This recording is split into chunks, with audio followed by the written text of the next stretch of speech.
Boa tarde. Boa tarde, Rita. Ó, que prestígio. Cadê a Má? Vamos ver.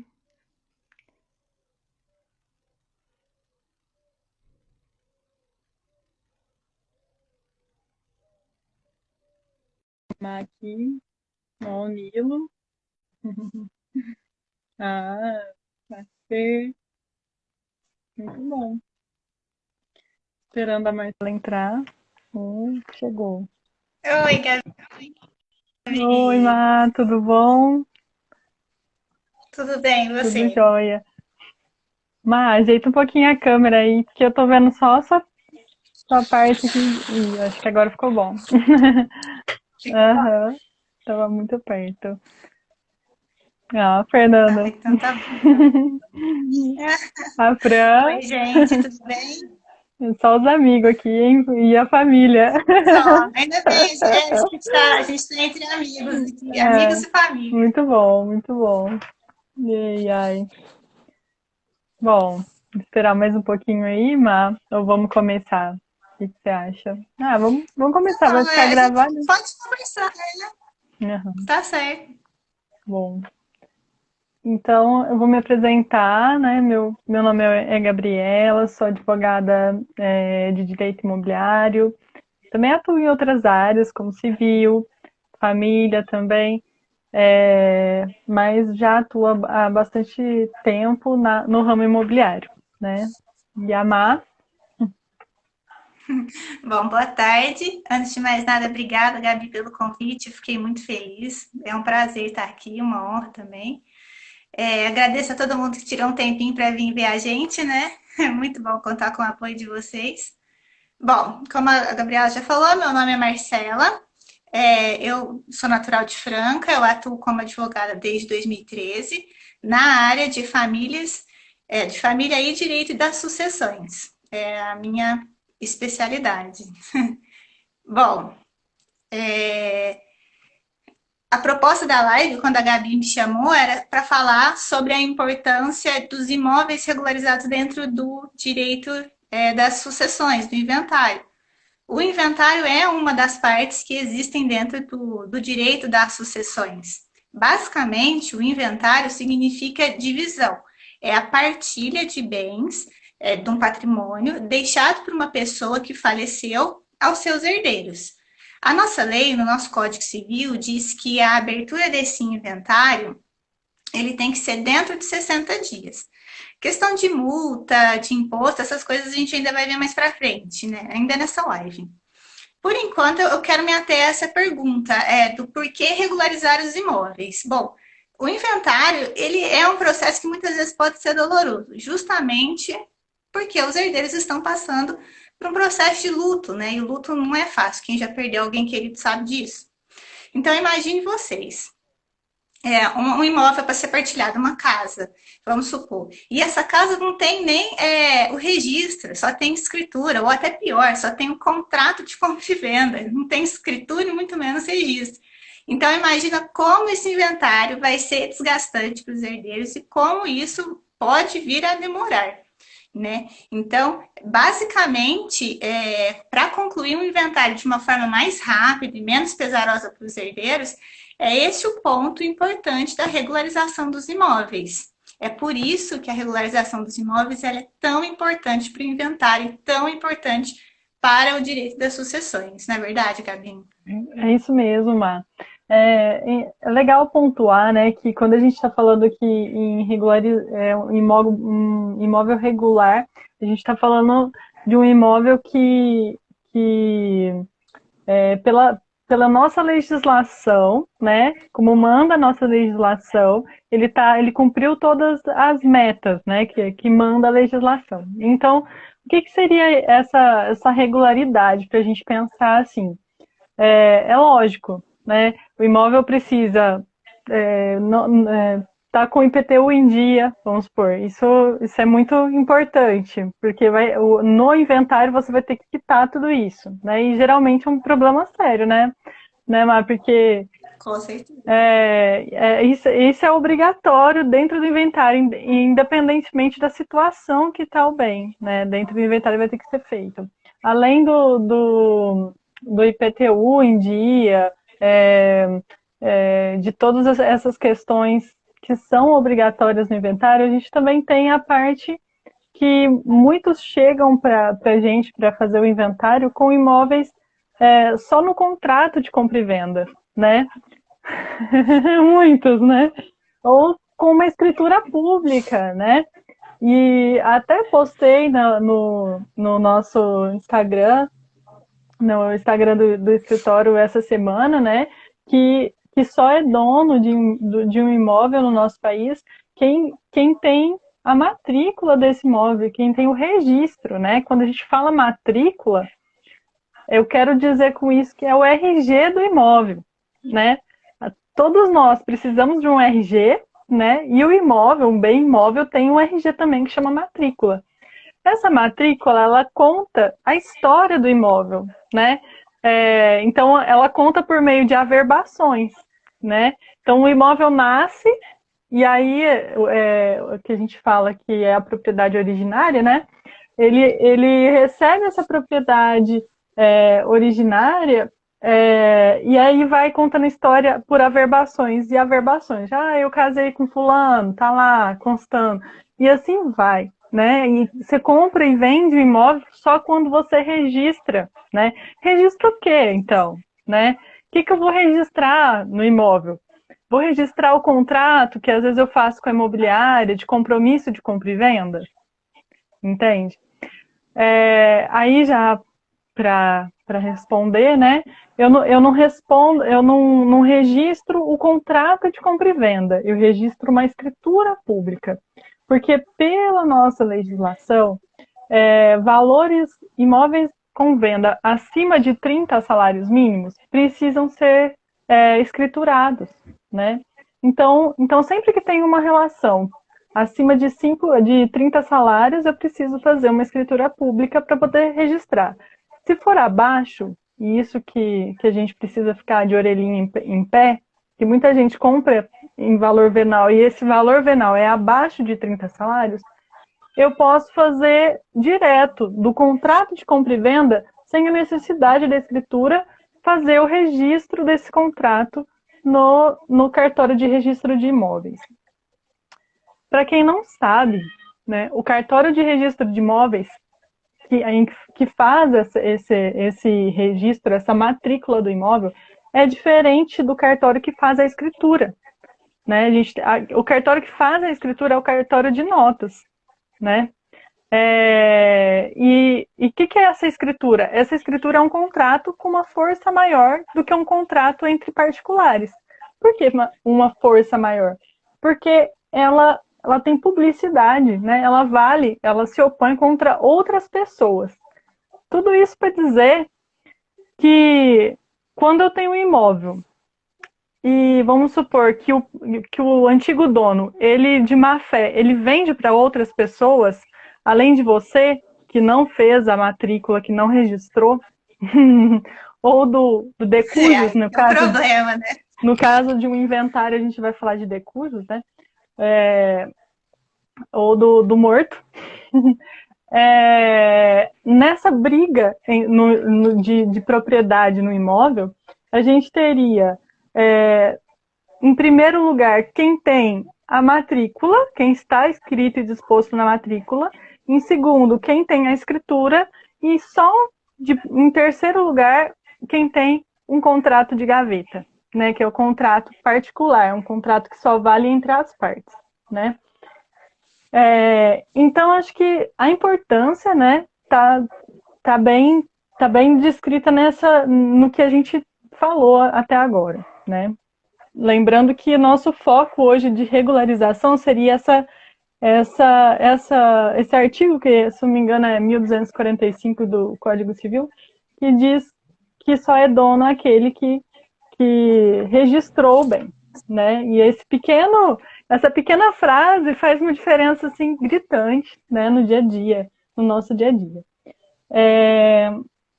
Acho que com relação a isso também, né, eu acho que é importante falar, né, Má? Vamos supor, se a gente pega o inventário para fazer e tem apenas um contrato de compra e venda desse imóvel, se a parte não sabe quem que é o proprietário, se os herdeiros não sabem quem é o proprietário e tudo, a gente tem uma ação própria, né, que é de adjudicação compulsória, para pedir com que o juiz outorgue essa escritura, né, faça com que seja feita, né, essa escritura. Isso leva anos, né, não é uma coisa que você ajuiza hoje e amanhã você consegue, né. E acho que além disso, né, é importante falar do ITCMD, né, a Má tocou no assunto de que o ajuizamento de um inventário tem que ser feito em 60 dias, né? Ah, por que 60, né? Então pode falar, Má, por que 60? Bom, só antes da gente entrar nesse ponto do ITCMD, lembrar que ele é estadual, então a gente vai falar do ITCMD relativo ao estado de São Paulo, tá? Mas cada estado tem as suas regras e as suas alíquotas, tá bom? ITCMD significa Imposto Transmissão Causa Mortes. E por que tem que, além disso, de 60 dias?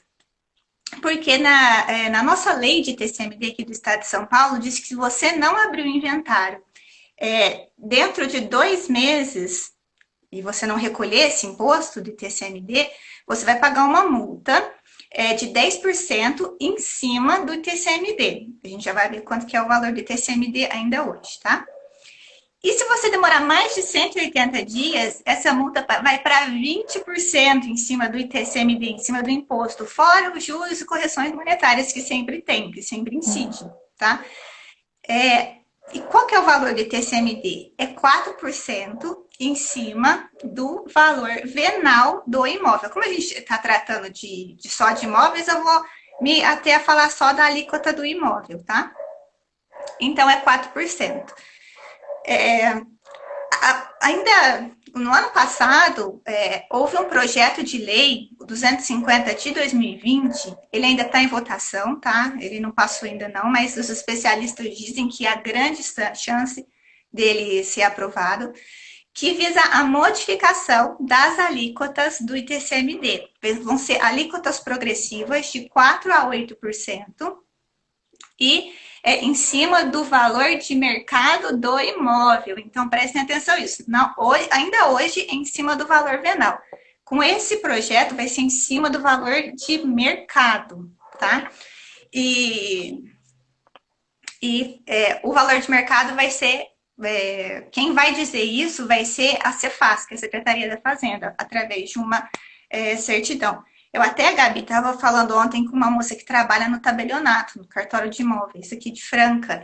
E ela falou assim que está tendo uma corrida de muita gente indo aos cartórios, já fazer a doação, já regularizar inventário e tudo mais, porque dependendo do valor do imóvel, do seu valor de mercado, você vai pagar uma alíquota muito maior que 4%. Então, assim, já tem gente aí providenciando, porque esse projeto, ele provavelmente vai ser aprovado. Então, tem isso também, né? Má. E isso faz uma diferença grandiosa, né? Porque a gente não tem ali um valor, por exemplo, para imóveis urbanos, a gente tem o ITBI com relação ao valor venal, né? E para imóveis rurais, a gente já tem um outro tipo de cobrança, né? Por metragem, né? Não de alíquota, né? Não desse valor de porcentagem, mas sobre a terra nua, enfim, né? E esse valor já cresce absurdamente. Imagino como que isso vai ser tributado daqui para frente, né? De 4% a 8%. Ai, meu Deus do céu, né? 8% é muita coisa, em cima do valor de mercado ainda, é muita coisa. Então, hoje já com relação a esse valor, né? Os imóveis rurais. Então, já percebo tanto que é diferente do nosso valor venal urbano, né? A Marcela falou sobre o tributo, sobre o ITCMD, que é um tributo incidente sobre uma transmissão de imóvel gratuita, né? Porque o inventário você recebe, então é gratuito. E a doação também é uma transmissão gratuita. E aí, o que recai, então, sobre transmissões onerosas, transmissão que entre elas tem uma troca financeira, né, de dinheiro, tipo uma compra e venda, né? Para transmissão onerosa, recai o ITBI. E o ITBI não é estadual, o ITBI é quem determina a alíquota e define essa alíquota é o município, né? E recebe esse imposto. Então, assim, cada município, ele legisla de uma forma, né? Aqui no município de Franca, a gente tem uma lei, né? A lei 3535 de 89, e que define 0,5% da parcela financiada para aqueles financiamentos imobiliários, né, que a gente chama de SFH, né, e também 2% sobre o valor, né, das negociações, no caso de uma compra e venda na imobiliária normal, assim, sem passar pelo financiamento em si. Bom, além desse imposto, né, geralmente o pessoal passa no inventário o valor venal, porque é possível pelo ITCMD, né, você fazer sobre o valor venal, que é muito baixo, né, do que o valor de mercado, e aí depois, futuramente, esse herdeiro quer vender, ele vende, por exemplo, o bem tem um valor venal de 35 mil, e na hora de você vender, lógico que não é esse valor, né? Vai ser 200, 300, sei lá quantos mil. É importante dizer também que sobre esse valor vai recair também 15%, que é um imposto sobre valorização, que a gente chama de lucro imobiliário, né? Então, acho que sobre imóveis, né, é sempre importante consultar um advogado mesmo, para verificar o que a gente, qual o caminho a seguir, né? Fazer um estudo de como, como lidar com essas questões antes de culminar no inventário, né? Nossa fala não é muito extensa, né, Má? A gente preparou algo bem pouco, só que é bem profunda, com muitos detalhes, né? E, Má, quais são os tipos de inventário? Bom, a gente tem dois tipos de inventário, o judicial e o extrajudicial. Judicial é aquele tradicional que todo mundo conhece, diante de um juiz, lá no fórum, é o mais comum. E a gente também tem o extrajudicial. Extrajudicial significa fora da justiça, seria no cartório. Então, ele é um inventário feito diante do cartório. E para fazer esse do extrajudicial, as partes elas têm que estar de acordo com a partilha, então todas têm que estar 100% de acordo, e as partes têm que ser maiores e capazes. Basicamente é isso. Não pode ter interesse de menor, se tiver, vai ter que ser feito perante um juiz. A vantagem do extrajudicial é que ele é bem mais rápido do que o judicial, bem mais rápido mesmo. Né? Só que aí você tem que passar para um advogado para ver quais as vantagens, se um vai ficar mais barato que o outro, aí só um advogado para te falar certinho em cada caso. Né? Em ambos os casos, tanto no judicial quanto no extrajudicial, você vai precisar de um advogado para dar entrada.